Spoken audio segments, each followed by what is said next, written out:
Record. Okay. Well, again, good morning, good afternoon, good evening to everyone here. My name is Monica Granados. I am the Open Climate Campaign Manager at Creative Commons, where we're working on a 4-year campaign to make open access a default for climate change and biodiversity research. So it's my absolute pleasure to get to host today's event. It is dealing with the question of what is climate justice? And as you may all be aware today, that the Open Access Week is coming up in October, and the theme for this year is Open for Climate Justice. And we wanted to give an opportunity for people who will be working on Open Access Week events to get information from our esteemed experts here today to learn more about what climate justice is, take that information and integrate it into some of the great events that you folks have planned for Open Access Week. So I think the first thing I want to tell you before we get to introducing our two speakers is a little bit about today's event. So as I mentioned, the first part of the webinar is recorded, and so that will be made available. So that's going to take us about 40 minutes. So we'll do these introductions for about 10 minutes. Then we'll have a discussion with our two panelists, Amelia and Tiffany, who you'll meet in just a second. And then we'll have a question and answer period for the panelists. At about the 40-minute mark, we'll take a 5-minute break, and then we'll come back and we'll go into breakout rooms. In the breakout rooms, we'll have the opportunity to talk about what kind of Open Access Week events are you planning? How can we help brainstorm, those events if you haven't have something that is already set and planned? And how can you integrate the knowledge that you're listening to today into your event? So today's webinar is a joint webinar from Creative Commons and Spark. We're happy to also have Chelsea Bowley here today from Spark. And I am now going to turn it over to Amelia to introduce herself.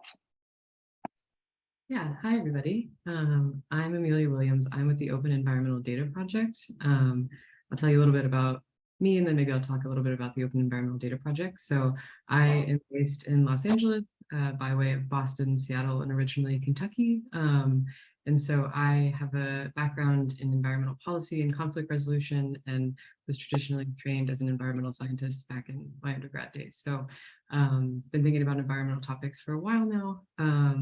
I graduated graduate school with an environmental policy degree thinking I was going to do international climate negotiations, and the pandemic happened. So I was forced to be a little bit more local, and I found OEDP. And OEDP is an organization that believes that we believe that a world should exist where everybody should be able to be involved and make decisions about how their environmental data is collected and used. And so as it is now, as I'm sure most of you know, data doesn't have a clear route to be easily reused or used by communities or governments for decision making. And so we are thinking and talking about and bringing people together to talk about these issues, thinking about those infrastructural questions with the goal of connecting communities that are participating in, citizen community science with the policymakers who could use that environmental data to make better decisions about climate change, about environmental, pollution emergencies. And we do this through, bringing people together to talk about these issues through our open climate calls or through our brain trust research. But we also do a lot of work in piloting prototypes that try out some of these open data structures with communities that are facing environmental and climate injustice. That was pretty rapid. Anything else, Monica, that you want me to cover? No, I think that's great. We'll get into more of your research in a minute. Sure. So I will now turn it over to Tiffany to give us some information about herself. Hi, everyone. My name is Tiffany, as I was introduced, and I am based actually in Cape Town, South Africa. So good morning to you all, good evening to me. And I work for an organization called South-South North. South-South North really supports sort of national and regional responses to climate change through policy and specifically knowledge interventions, as well as areas around deep collaboration. So I don't necessarily work directly in the open access space. We have engaged around open access and knowledge products and projects before, but the work that I do is really around the climate justice element, which I suppose is we'll find out a bit more about later on in the webinar. But the project that I work on specifically and I manage is a project called Voices for Just Climate Action. And the intention behind this project is really to amplify the voices of the most marginalized communities, to give them a platform, but also to amplify different types of local solutions and knowledge sources, such as Indigenous knowledge, as well as to sort of broker existing knowledge that already exists in the space and support local organizations to really reach policymakers and hear and get their voices heard and their solutions heard. I think in my personal capacity, I've been working in this organization for a few years. I've worked at the local government in Cape Town, and in my own capacity, I also am doing some research around climate justice, understanding exactly what climate justice means and how we sort of take this knowledge around climate justice and actually instigate and implement change around policy and practice. So yeah, thanks for having me. Thank you so much. I'm so grateful to have you both here and to talk about specifically really what is climate justice, you know, the center of the Open Access Week theme. So I'm just going to spotlight us all. And let's get to a couple of questions that will dig into the question of climate change, of climate justice, and really sort of the unequal effects of climate change. And so I want to start by, you know, talking about, you know, what is climate change. And I just want to read, you know, the definition from the UN. And so it says that climate change refers to long-term shifts in temperatures and weather patterns. So sometimes these shifts can be natural, but we know, you know, unequivocally that human activities are causing a shift in these patterns in not only higher temperatures, but other effects as well. And so when I want to start, maybe I'll pose the question to Amelia first, because I know that, you know, you have a background in ecology like I do, and you know, we know climate change is real, and we know that it's probably had impacts on all of us. You know, maybe big, maybe small. But I want to ask, you know, it's a process that's not going to leave. It's going to leave no one untouched. But does it affect everyone equally, you think, across the world? Yeah, so as we've probably all witnessed, it doesn't.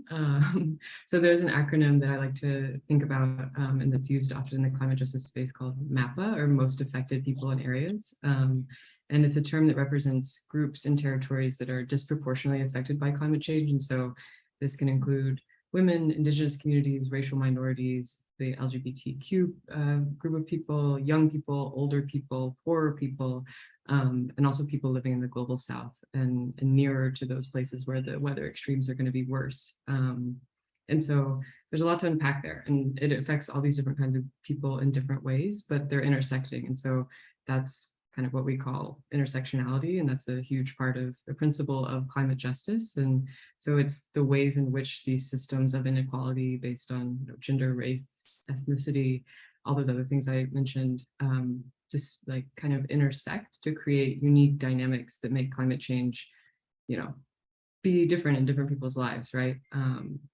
So for example, if we think about extreme heat events, no matter where you are, that's going to affect you in a different way, especially if you're a senior or people that have disabilities, you know, they're going to have less access to ways to stay cool. We might think about people with limited income that might live in subsidized housing, which is often located in a floodplain. So their housing options are already quite limited, and they usually have inadequate insulation, mold problems, lack of air conditioning to kind of effectively combat severe flooding, severe heat issues. We can also think about, today's youth and future generations will experience more profound impacts than you and I will today, right? We've all seen the meme that, this summer is going to be the coolest summer of our lives, right? Yeah. So younger people are going to affect this experiences much more extremely. And, thinking globally, thinking geographically, different regions of the world are going to fare better or worse based on location, wealth, socioeconomic status, position in global market systems, and what the climate justice movement likes to call like resilience. And I won't unpack that right now, but some nations are just going to get hotter at more extreme rates, and yeah, that's going to in turn bring more dramatic weather events and trends. And they often have the least resources to adapt to these changes and generally have the most rapid expanding populations, right? But they're often the folks in the nations who have emitted the least amount of carbon historically and currently. So you can kind of see there's a bit of a, it's something that the global international climate negotiations are trying to deal with right now, of determining, who is responsible for what, and, how nations now that are dealing with the worst effects are often the least polluting nations. Tiffany, I don't know if you want to add to that. Yeah, I think we probably are starting to get into the discussion around climate justice, but I think probably just to add that when we start understanding these elements of climate change, it's really about vulnerability and who is most vulnerable to the impacts, both in terms of their adaptive capacity, but also their current situation. So looking at climate change and vulnerability, we sort of have to ask the question of why are these people most vulnerable, and how do we move forward? Who's most responsible? Who has rights in terms of climate change? And who needs to be acting to really try and slow down the future and current impacts that we are experiencing today? Yeah, so the answer to that question is that, yeah, absolutely not. It's not going to impact, and it's going to disproportionately impact people who are already impacted by so many other socioeconomic factors. And so I want to then pivot to, the crux of what we're talking about here is, so how does that affect the concept of climate justice? And so maybe I'll start with you, Tiffany. What is climate justice, given the work that you do, and what we just heard, that climate change is going to affect everyone, but not, at the same magnitude? Yeah, I think Amelia spoke to a lot of the different points around climate justice, but maybe just to start by saying that climate justice is a complex, it's a complex term, and there is not one definition to say that this is it. It can be sort of tackled from different angles based on different perspectives around, the global perspective or a local perspective. But really what it comes down to is this element of responsibility in terms of cause, but also in terms of effect. I think what's really also important, if we look at the causes of climate change, is that historically we've spoken about climate change as a sort of human-induced forces, or if you have heard of the term of sort of the Anthropocene, this human forcing that has made the climate sort of change in drastic ways. And we understand that it's human force, but really it's not every single human being. It's not global. It's, come from a particular history. It's come primarily from the global north. So trying to move forward, who is responsible and who contributes the most, or who has contributed the most. So it's really about historical justice and injustice. But I think also what the sort of crux of climate justice is that it's not just an environmental challenge. It brings the human rights and social justice elements to climate change, to say we are not just looking at flooding and heat risk and drought. We are understanding how these are compounding and intersecting with other issues of justice, both at the global level, as we said, around carbon emissions and who is most responsible, but also at the local level. And I think that there's also a strong push in the climate justice movement to hear different voices. I think there's been, in terms of the knowledge space, quite a top-down or northern-dominated narrative around climate change and also climate solutions. And I think a key point of climate justice is really trying to take a stronger bottom-up approach to understand different types of knowledge, to understand different types of solutions to the problem, but also to name what the problem really is, as opposed to, I think, pie-in-the-sky environmental challenges, which are very important, but we also need to understand, I think, climate justice as the system. So really, it's about this sort of focus on equity and justice, both in terms of the causes as well as the effects of climate change. Yeah, thank you so much for that. And for spelling that out really, really well for us, that, it's not just about, that the environmental aspect, which I think it really dominates a lot of the discussion, a lot of the discourse, a lot of the coverage, that this is just an ecological problem, and then not thinking about the real downstream effects of these natural processes that are happening or being accelerated.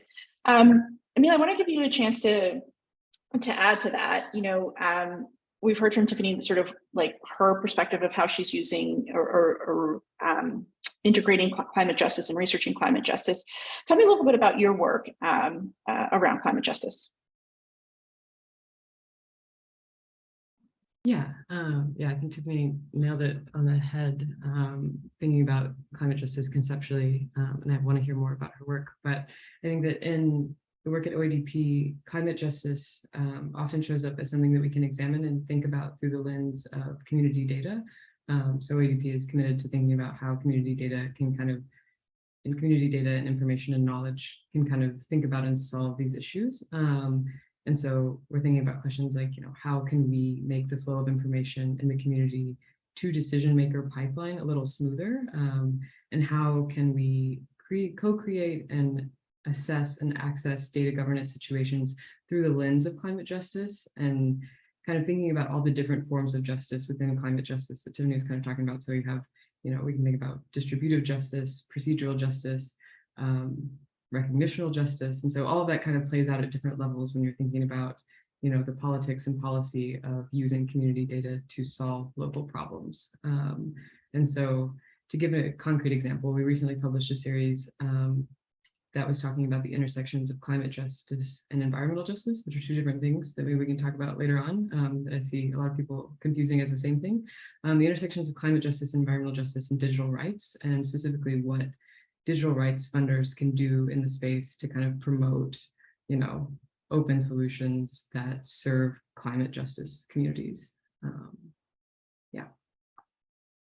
Great. I actually want to expand a little bit about, the sort of misconception. I think one of the things I wanted to make sure that we talked about in this webinar is, what's the difference between climate change, climate justice, and then you just talked about environmental justice. I think if to the uninitiated, they might be like, well, aren't these all the same thing, or maybe they're all under the same umbrella? And I think knowing the difference is important, because again, I think it gets to that human element. And so yeah, why don't we hear a little bit about sort of the difference between these three terms? Yeah, so when we think about climate justice, it's definitely rooted in both conceptual terms and movement terms, as well as environmental justice, right? So there's the concept of environmental justice, but there's also the environmental justice movement, which is two separate things. But when you think about environmental justice, it has a direct link to rights-based struggles, specifically racism and discrimination in the unjust distribution of pollution. So for an example, we can think about environmental justice communities might be, a community that is in a sacrifice zone. So Cancer Alley in Louisiana is a good example. Communities that have been, sacrificed to be near industry that creates cancer-causing pollutants in the air, right? So they might be a climate justice community since, they might be under sea level near a river, So climate justice and climate change might affect them in a specific way, but they're also an environmental justice community in that the unjust systems of racism and discrimination have placed, industry near their communities, right? So you might have a climate justice community that does not suffer from environmental injustices, right? So I live in Los Angeles. I think about the wildfires all the time, and Malibu is a climate justice community in that wildfires will affect them, but there's no industry around Malibu, right? So they are not suffering from direct air pollution from industry. So you can kind of think about it. I like to give those kind of concrete examples because otherwise, yeah, it can become super conceptual. And they're definitely linked, right? But to actually create solutions that cater to environmental justice communities versus climate justice communities, you kind of have to recognize that nuance. Yeah, I really love that concrete example. I think that helps people then, sort of disentangle those concepts. I want to turn back to you, Tiffany, and again, we've got a great audience with us today. A lot of them are involved in academic institutions of higher learning. If we want to impart with them, important information about climate justice, what should people know about climate justice? Yeah, I think maybe on top of what we've already spoken about, I think it's probably important to also just understand that climate justice is also a sort of fundamental movement towards pushing up against sort of systems of oppression. So as much as we speak about it in terms of sort of distribution and vulnerability and risk, it's also, I suppose we haven't really spoken about, strong historic issues around capitalism, etc., that really continue and exploit particular individuals, and that's really left us with this issue around climate change and climate justice. I think climate change is sort of what we could call sort of an externality of social injustice, and to really understand it coherently, and I think to also start moving towards really understanding it more as a justice issue as opposed to an environmental issue. Yeah, I mean, in terms of I suppose data and the work that we do around open access, I must say that I'm not 100% clued up on open access, but just in terms of I suppose it's the democratization of knowledge and information, and I think also in the work that I do to see how important access to particular types of knowledge is, and the ways in which people are cut down and shut off from particular knowledge sources, and the importance of also being able to share and expand knowledge in different ways. Yeah, I think you sort of moved into the that next big question is like at the beginning you talked about climate justice is complicated, and now I think I want to add an extra complication to that.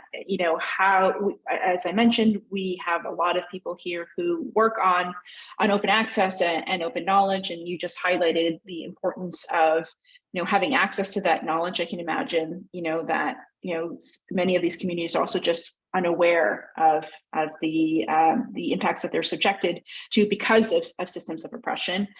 That's one of the reasons why we're also running this open climate campaign. We often talk about that in order to get to solutions to climate change, we need to have the knowledge about these problems be open. We need to know what these problems are, and I think that's sort of where the intersection of the Open Climate Campaign and Open Access Week and climate justice are really coming in well together. And so, really we've got a community here that has the potential to talk to so many other individuals. We've got quite the reach, but with the lens of open access. And so, I'll pose again this question to both of you, maybe with Amelia, you starting. How can we leverage open access to help us achieve climate justice, and sort of what kind of information do we want to impart to the audience on this topic?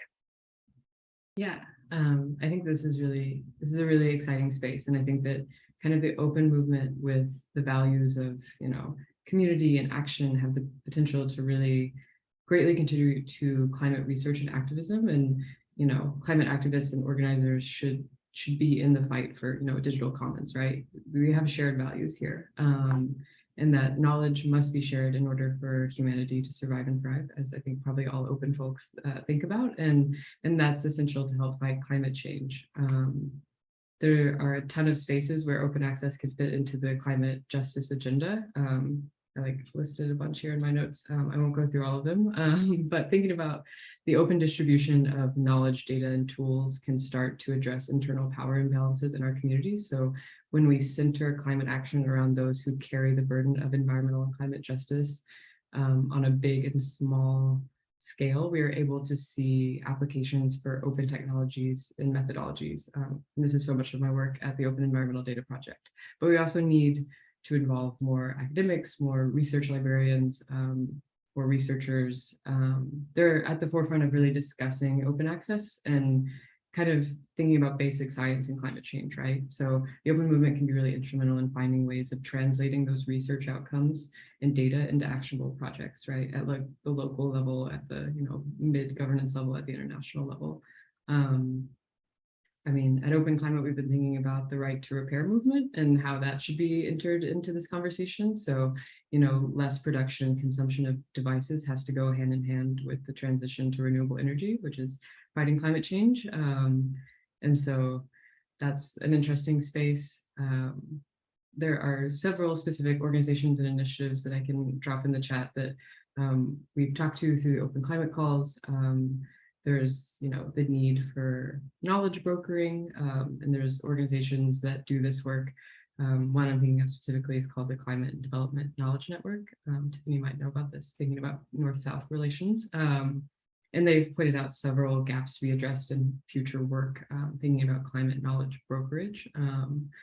And yeah, we have the Wikimedia movement, which could be a really powerful and impactful channel for climate communication.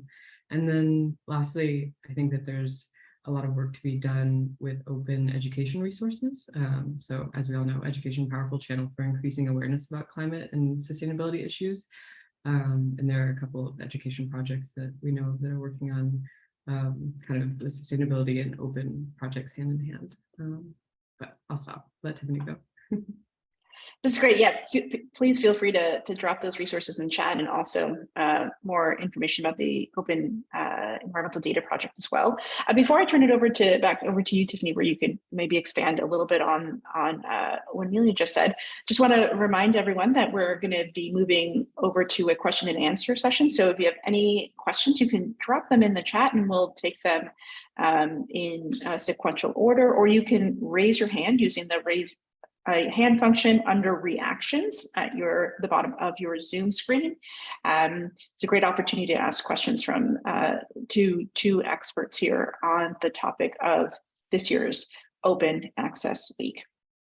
So Tiffany, we talked about sort of the access to knowledge. I wonder if you've had any experience with sort of the different levels of accessibility. I often when I talk about open access, there's sort of like two levels. One is like access like to the physical resource, the scientific paper or the data set. And then there's the other sort of level of accessibility, especially when we're think about climate justice. I don't think it's necessarily helpful to just throw raw data at communities that are being affected by climate change. What are things that are also, I think, helpful in terms of that we would like to make accessible, sort of that second level of accessibility? Yeah, thanks. I think, I mean, as you said, accessibility is a challenge at that very low level. And I think the value and importance of having accessible data and knowledge at that particular level is so important, because in order for, decision-making and validation of experiences, data and knowledge is required. And I think that in a lot of these spaces, data or information is transported from different areas and it's not necessarily relevant to all spaces. So it becomes quite a challenge in people from the ground trying to really advocate for their own solutions and their own circumstances when there is no available data and information. And I think it sort of brings up the question around, who is sort of dominating the data and knowledge space. How do we bring more justice in terms of access, but also contributions around knowledge production, knowledge co-production? And I think in this space, I think, Amelia, as you sort of spoke a little bit to knowledge brokering is really what my organization does. And we work with the Climate and Development Knowledge Network, who are also homed in South North, around these different elements around knowledge brokering, because I think the production of data and information is really important, but a lot of the data exists. And I suppose that that's exactly what the open access movement is trying to push for, for the ability to access this information, because people don't have equal access.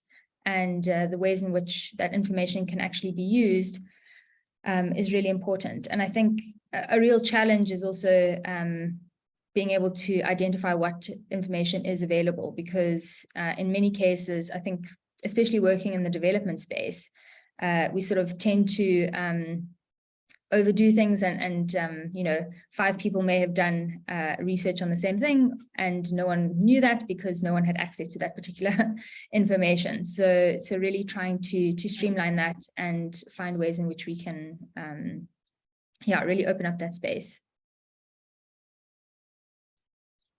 Yeah, totally agree. We're starting to get some questions in the chat, and I encourage others to add to it. We've got a question from Kurt. So the question is, and I'll pose it to both of you folks.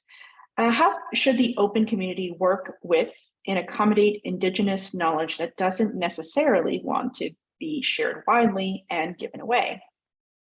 So keeping from being open from being an extractive force. I think this is a great question. I think when the open movement started, it was, speaking of memes, it was sort of like open all of the things, and then, pushback and rightly so, that there is data and information that should not be shared widely, or that you don't actually even have any right to open. And so, how can the open community work to accommodate, particularly around Indigenous knowledge, data, information?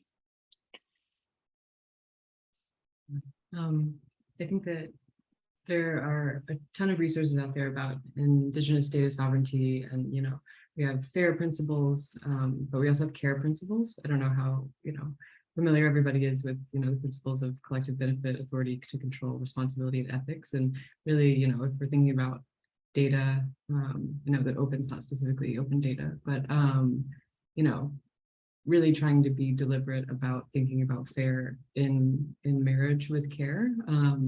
But I can share a couple of resources. I think that there are really deliberate ways to just be in conversation, right? And kind of, if you are working with Indigenous communities, making sure that there are stopgap measures, and it depends on your data infrastructures. I'm speaking specifically from open data perspective now, and governance perspective, but there are certain stopgap measures and kind of like gates that you can put on certain technical management of data, so that certain people have access, other people do not have access, and kind of different conversation points. And so the conversations that we've had with Indigenous folks working with environmental data are everything needs to be really based on reflection and conversation. And so if something comes up, you need to be able to connect on it.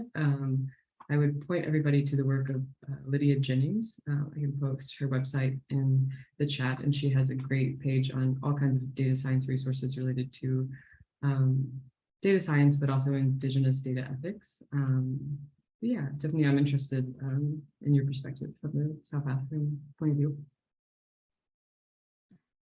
Yeah, I think for us, there are some quite amazing examples also of Indigenous communities almost setting their own terms for engagement. So I think there are also a lot of Indigenous communities that are over-researched and somewhat exploited for their information. And I think the concern is often that information is extracted and perhaps it doesn't provide any value to particular Indigenous communities.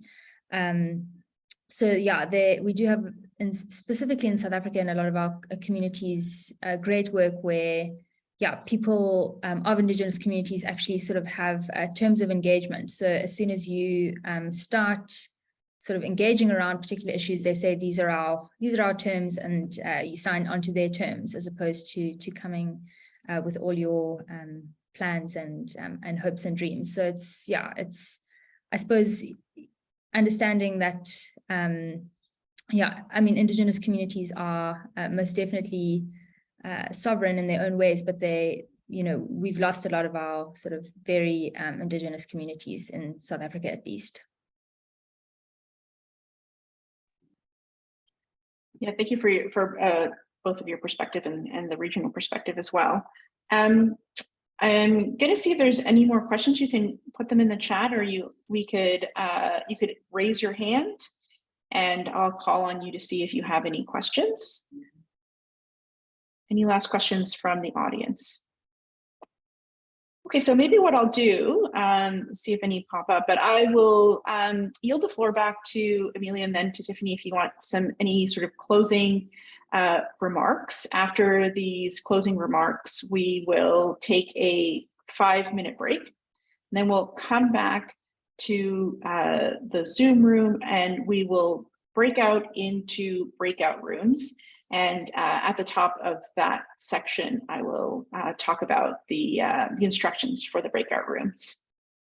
So seeing that there are no more questions from the audience, I'll turn it over back to Amelia.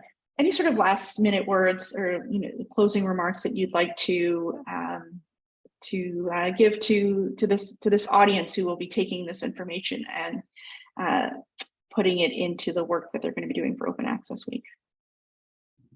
Yeah, I think that one message I'd like to leave is that there's tons of space within the intersection of open and climate justice to be involved. And so no matter what your inroads into open are, there's tons of areas of interest, and you definitely don't have to be a climate scientist or climate expert to start being interested in these.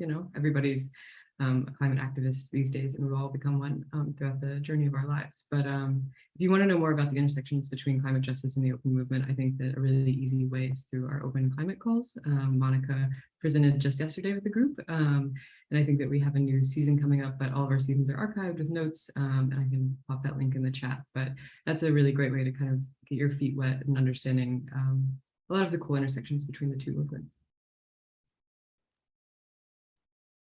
Wonderful, thanks, Amelia. Tiffany? Yeah, thanks, Monica. I think just from me to say, thank you firstly for inviting me to the session. I feel like even just engaging around these topics, I've learned so much in terms of open access, and I really look forward to hearing more about what happens during the Open Access Week. I think also to mirror what Amelia said, climate justice is complex, but there are ways in which you can, start small by just taking these justice considerations in the work that you do. There's not sort of one right way to do things, but to really just start, I think, trying to unpack and understand these different intersections and these concerns, and to really try to bring it into the work that you do. And it's great that all of you are here and you all are actually even thinking about this. So yeah, I really look forward to hearing more. Well, with that, thank you so much, Tiffany. Thank you so much, Amelia, for being here, for sharing your knowledge and your experience with this group.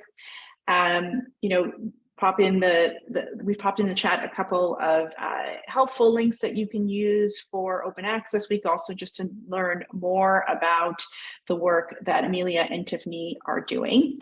So we're gonna now pivot to the jam session. So we'll take 5 minutes. So let's come back at the 50 mark. So we'll take a little bit more. So at the 50 mark, whatever your time zone may be, And we're going to move into breakout groups to talk about different ideas for Open Access Week events. So some of you may have things that are already very baked. Others are starting to think about, based on things that you've heard today, what type of Open Access Week event you'd like to do. There's a lot of great participants here today with a lot of knowledge and a lot of experience doing Open Access Week events. And so I hope that you stay for that second half so you can learn from your colleagues. So again, thank you so much, Tiffany and Amelia, and we'll see you all back at the 50 mark.